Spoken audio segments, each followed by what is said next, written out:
A week is a long time in football. Frenkie de Jong explains his transfer. It's a good night for youngsters in the Cup. We've got a daily roundup and the return of the Onefootball Power Rankings. That and more coming up in the next few minutes as I'm your host, Matt Froelich. You are the One Footballers and this is the Daily News. First off, and an explanation as to why a week is a long time in football. Last week in the Champions League, PSG put Real Madrid to the sword 3-0. Since then though, things have turned around for both sides. Real Madrid after that 3-0 loss went to Sevilla and won 1-0, and last night put Osasuna to the sword 2-0, meaning that with those two victories, they are full of confidence heading into the Madrid derby against Atletico on the weekend. For PSG, on the other hand, well, they just managed to scrape past Lyon at the weekend and then went and lost at home for the first time in a year and a half to Rennes. This all with Neymar in the team as well. It looks as though despite the good Champions League performance, this kind of has been coming. PSG have won their previous two games 1-0, with Neymar scoring very late on to secure all 3 points, so the performers haven't exactly been up to scratch.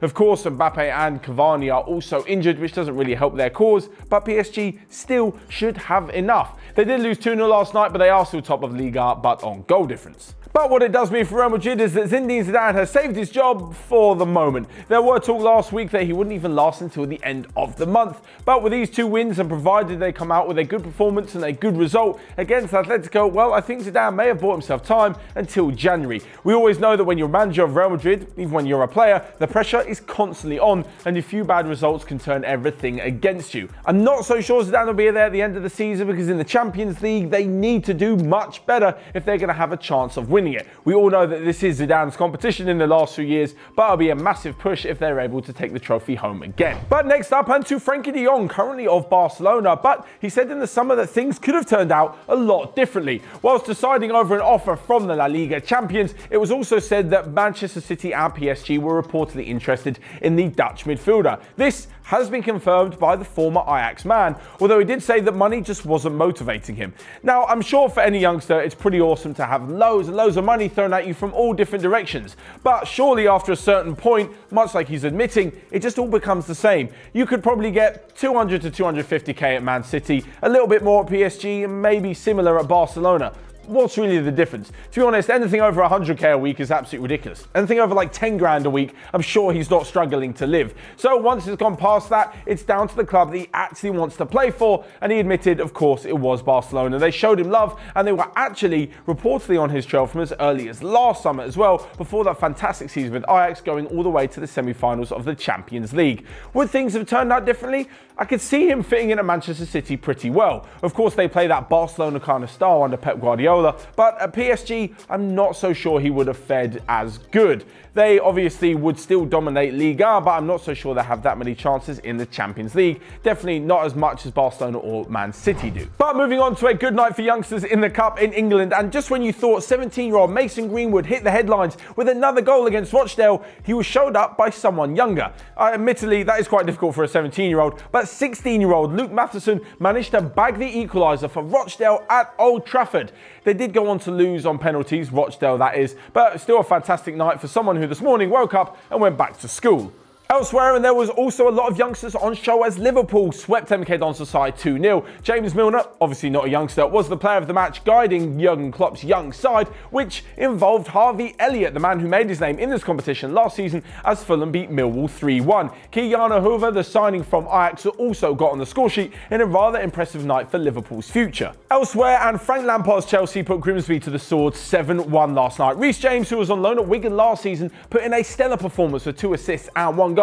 And it also saw the return of Callum Hudson-Odoi. After suffering that Achilles injury in April, he was back fit, back in the team, and then scored a goal as well. Things are really looking good for Chelsea's future, despite that loss the weekend to Liverpool, where they still put in a pretty good performance. And lastly but not least, it was a rather embarrassing performance for West Ham United. They, much like we've spoken about earlier, a week being a long time in football, well, how about 3 days? They've gone from beating Manchester United 2-0 in a brilliant performance to losing 4-0 to League One Oxford. That just really shows that maybe the weekend was a bit of a fluke, or West Ham don't really have much squad depth beyond their first 11.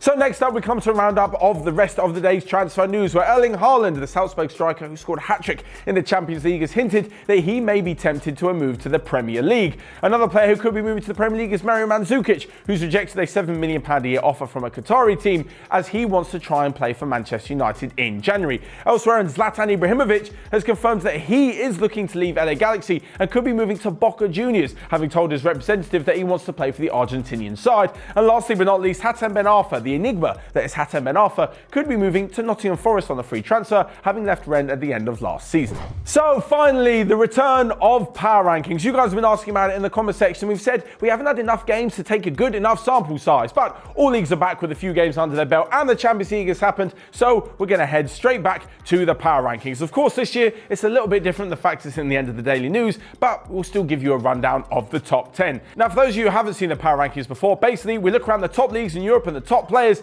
and take their last 5 games into account. The most recent counts for a little bit more and the less recent counts for a little bit less. We do take the European competitions and the domestic leagues into account, so the Carabao Cup, for example, last night does not count. Once we've got all their match ratings, we put them into our Onefootball system and it churns out a top 10 for us. So let's take a look at who's in the positions 10 to number 6. So in the number 10 is James Maddison from Leicester, who hit that fantastic winner at the weekend. Timo Werner's been banging them in for Leipzig, so he sits at number 9. Daniel Marlin's in incredible form for PSV, and his 5 goals a few games ago sits him in at 8. Sadio Mane, part of Liverpool's deadly front 3, sits in at number 7, and Angel Di Maria, carrying PSG, aside from last night, is in at number 6. So now on to the top 5, and we start off with Dusan Tadic. 4 goals and assists in his last 5 games mean that Ajax are fighting yet again at the top of the Eredivisie, and they started their Champions League campaign with a fantastic victory over Lille. He's in deservedly at number 5. Number 4 is Joshua Kimmich. Bayern Munich have started the season pretty well, even though they aren't top of the league just yet. But with 3 assists and 3 clean sheets in his last 5 appearances, this is a deserved 4th spot for Joshua Kimmich.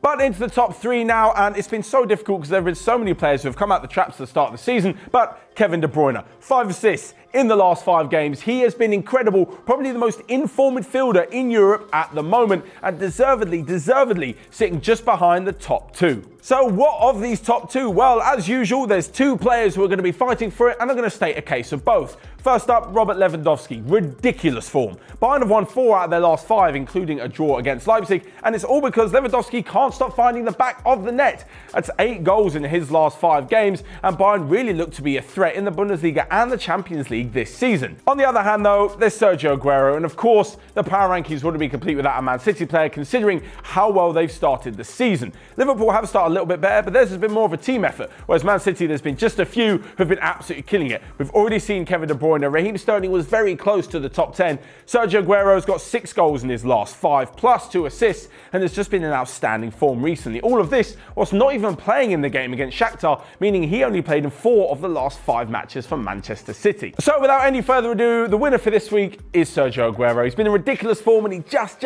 edges out Robert Lewandowski to take number 1 spot. But check out our daily news every single Thursday, where we'll be including the weekly Power Rankings, so you can find out who the best player in Europe is at the moment, based on their last 5 games, of course. So that's all from me for today's daily news. Make sure you let me know your thoughts on Power Rankings down below and the rest of today's daily news. You can also smash the like button whilst you're down there and click here or here to check out all of the other videos we've got going on Onefootball. But until next time, I'll see you guys later.